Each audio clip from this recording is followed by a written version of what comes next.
April 24th, 2026, a Friday night in America. Theaters that had been half empty for weeks were suddenly packed wall to wall. Popcorn lines wrapped around lobbies. Teenagers who had never been alive when Michael Jackson released a single album were standing in red carpets recording themselves on TikTok.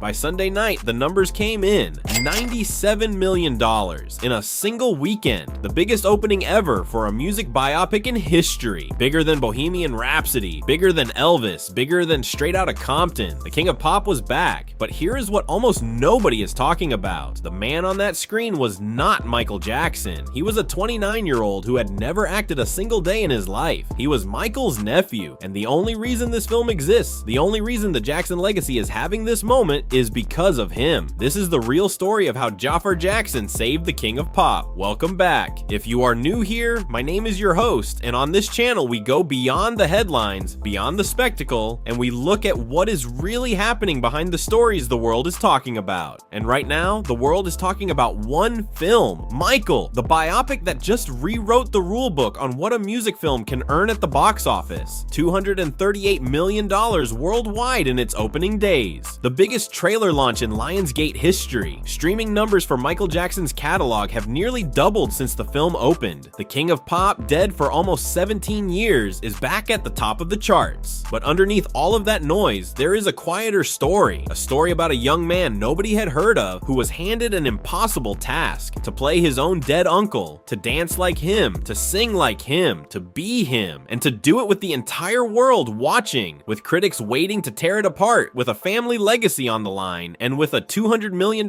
production banking everything on whether he could pull it off. That young man is Jaafar Jackson, and tonight we are going to walk through how he did it. The training, the sacrifice, the bloody feet, the doubt, the 2 years of silence he kept from his own mother, and why, even though critics gave this film a 37% on Rotten Tomatoes, audiences are calling his performance the most uncanny portrayal of any musical icon ever put on screen. Stay with me. Let us start with how this even happened. Because the casting of Jaafar Jackson was not the obvious choice. It was, in some ways, a leap of faith that should have failed. Back in 2019, the producer Graham King secured the rights to make a film about Michael Jackson's life. Now, you might know Graham King's name. He is the same man who produced Bohemian Rhapsody, the Freddie Mercury biopic that grossed over $900 million worldwide and won Rami Malek an Oscar. So when Graham King takes on a music biopic, the industry pays attention. He spent years searching for the right Michael. Hollywood lined up, established actors, trained dancers, singers with name recognition, names you would absolutely know, and he passed on every single one of them. Because here is the problem with playing Michael Jackson. Anyone who has ever watched Michael move knows there is something physical about him that is not learnable. The way he held his shoulders, the way his head tilted, the micro pauses between his vocal phrases. The dancing was not even the hardest part. It was the smallness, the whisper, the way he could fill a stadium 1 second and seem like a shy boy in the next. Then in 2020, Graham King got a voice note, just a voice note, sent to him by a young man speaking, as Michael, not singing, just speaking. That young man was Jaafar Jackson, the son of Jermaine Jackson, Michael's older brother. He was 23 years old at the time. He had no acting credits. He had a single song to his name called Got Me Singing, released back in 2019, and he had ironically been turned down by record labels years earlier because they said his singing voice sounded too much like his uncle Michael's. Think about that. The thing that ended his music career was the exact thing that won him this role. Graham King heard that voice note and he knew the search was over. Now, here is the part of the story that I find most fascinating. Most actors who land a role of a lifetime tell everyone. They post about it, they call their family, they celebrate. Jaafar Jackson did the opposite. For 1 full year, he told no one. Not his brothers, not his cousins, not even his own mother. Let me say that again. The man cast to play Michael Jackson in the official Jackson family approved biopic kept it secret from the Jackson family for an entire year. Why? Because he was not sure he could do it. He told Interview magazine that he kept it quiet, in his words, until he felt comfortable enough to share it. So while the world had no idea who would play the King of Pop, while speculation ran wild on entertainment news sites, while every casting rumor was being printed, Jaafar Jackson was quiet quietly, alone, training for 2 solid years. Voice coaches, movement coaches, dance coaches, every single day, studying tape, studying private home videos that the family released to him, studying his uncle's personal writings, his journals, his poetry, his private affirmations, things the public had never seen. He told Interview magazine that having access to Michael's personal writings was, quote, the breaking point for him. He started writing his own affirmations. He put them on his walls. He put them on his mirrors. He started to do what Michael did, live the way Michael lived. And then he went to Havenhurst. Havenhurst is the Jackson family compound in Encino, California. It is the house where Michael grew up after the Jackson 5 became famous. It is where he wrote songs, where he rehearsed, where he dreamed up the moves that would change pop music forever. Most importantly, it is where he had his private dance studio, the room where he trained alone for hours every day, and Jaafar Jackson moved into it. He set up a research room in the house. He started sleeping in his uncle's old bedroom, and every single day he trained in the same dance space Michael himself had trained in. He told Instinct magazine that without that house, his performance, in his own words, would not have reached its full potential. Now think about what that means. He was not just learning a role, he was inhabiting a man. He was waking up where Michael woke up. He was looking out the same windows. He was dancing on the same floors. The producer Graham King has said openly that the choreography team, Rich and Tone Talawega, the same team that danced with Michael himself on the History World Tour back in 1996, told him at the start they were not sure they could get Jaafar where he needed to be, because Michael's moves, in their professional opinion, were inimitable, cannot be copied. They told the producer this directly, and when Graham King relayed that to Jaafar, his answer was simple: please just give me time. So they gave him time, and here is what time looked like. I am going to read you something Jaafar Jackson said in his own words to a recent interview, quote, "I started to rehearse for hours upon hours upon hours until one single move was right, dancing until my feet would bleed or have them go numb," end quote. Until his feet bled for one move. Now I want you to think about that for a second, because we live in an era where everything is fast, everything is shortcuts, everything is filters and editing and AI. And here is a young man who was given every advantage: the family name, the producer's full backing, the funding, the team, and his version of preparation was to dance until his feet were bleeding on a single move until it was right. He has said that he would wake up in the morning so sore he would ask himself, should I even go to rehearsal today?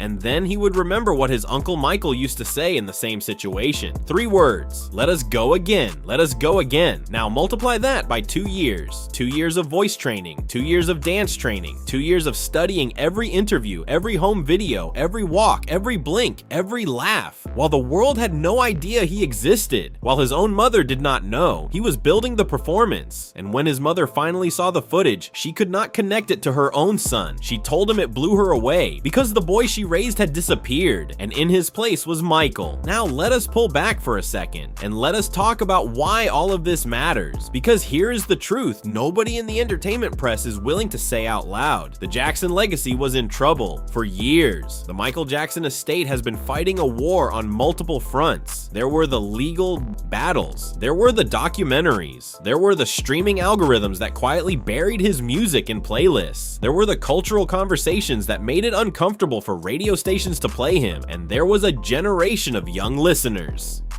Gen Z, Generation Alpha, who were growing up not knowing who Michael Jackson was.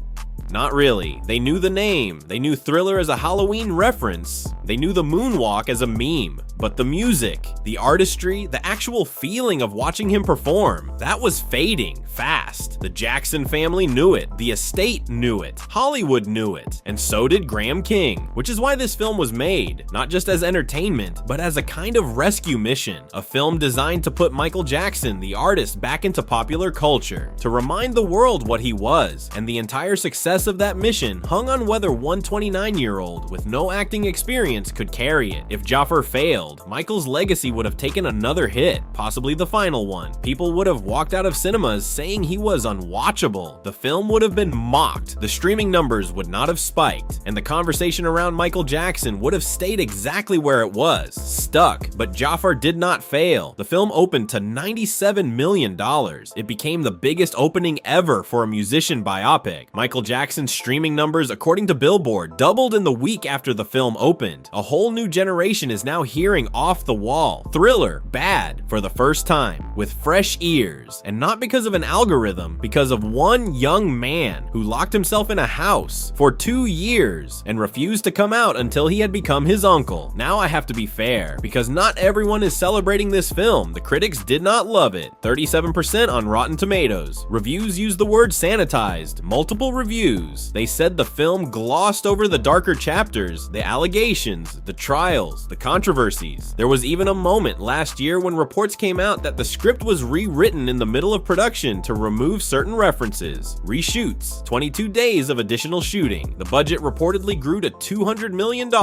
There were headlines about chaos behind the scenes. Lionsgate denied them. The Jackson estate quietly funded the new sequences, and the film that finally hit cinemas was a different film than the one originally written. Now you can read that two ways. You can read it as a cover-up, as a film that was edited to protect a legacy, or you can read it as a family that finally got to tell their version of their own story after decades of watching the world tell it for them. I am not here to tell you which reading is right. That is for you to decide. But here is what I will say. Whatever the script did or did not include, what is on screen for those 2.5 hours is Jaafar Jackson, and even the harshest critics, the ones who slammed the writing, the ones who called the storytelling sanitized, every single one of them praised his performance. The Rotten Tomatoes consensus itself says, quote, Jaafar Jackson's smooth moves bring the king of pop to uncanny life. Uncanny, that is the word the critics keep coming back to. Uncanny, meaning almost too real, meaning you forget you are watching an actor, meaning for 2.5 hours, Michael Jackson is back. Now in his interviews, Jaafar Jackson has been asked over and over again what he hopes people take away from this film, and his answer is interesting, because he does not talk about box office, he does not talk about reviews, he does not even talk about the dancing or the singing. He says he wants people to leave with a more human understanding of his uncle. He has said in his own words that a lot of people are familiar with the iconic moments, but there is a whole emotional layer that has not really been seen, and that is what he wanted to bring out, not the performer, the man. Now, whether the film actually does that, given the rewrites, given the cuts, given the controversies, that is a separate conversation, but what is clear is that Jaafar Jackson did not take this role for fame. He did not take it for money. He took it because he loved his uncle. He grew up in a house haunted by Michael's absence. He grew up in a family still grieving, and he decided that the best way to honor the man who came before him was to disappear into him completely, to let his own identity vanish, so that for 2.5 hours, audiences could feel like Michael was alive again. That is not acting, that is sacrifice, and that is why I am calling this video how Jaafar Jackson saved the king of pop, because the streaming numbers, the box office, the headlines, the cultural conversation, none of that happens if he does not deliver. He is the reason, he is the entire reason. So where does this go from here? Well, the film is still in cinemas. It is on track to potentially become one of the highest grossing music biopics in history. There are reports that the original cut was over 3.5 hours, over 4 hours in earlier editions, and there is open conversation about a potential second film. The Lionsgate chairman, Adam Fogelson, has said publicly that the studio is, quote, not ready yet to confirm plans for a second film, but is making sure they are in a position to deliver one. And here is something I want you to think about. Michael Jackson's recorded life, his performing career, spans roughly 40 years. The first film only covers 1966 to 1988. The Jackson 5, Off the Wall, Thriller, The Bad Tour. That is the easy era. The next era, if there is a second film, is harder, dangerous, history, the trials, the decline, the death. And if Lionsgate makes that film, Jaafar Jackson will have to play it. He will have to age into it. He will have to take his uncle through the darker chapters. The chapters even this film could not bring itself to fully tell. That is the next mountain. And based on what we have seen, what we know about how he prepares, what we know about the bleeding feet and the silent year and the house in Encino, I would not bet against him. The King of Pop is back. He is back in playlists. He is back in conversations. He is back at the top of the global charts. He is back in a small way, alive again. And the man who brought him back is not a CGI artist, not an algorithm, not a marketing campaign. It is a quiet 29-year-old who carries the family name, who refused to let it fade, and who danced until his feet bled to make sure that the world remembered who Michael Jackson really was. That is the real story. That is what nobody is telling you. And that is why, whatever happens next, the year 2026 will be remembered as the year Jaafar Jackson saved the King of Pop.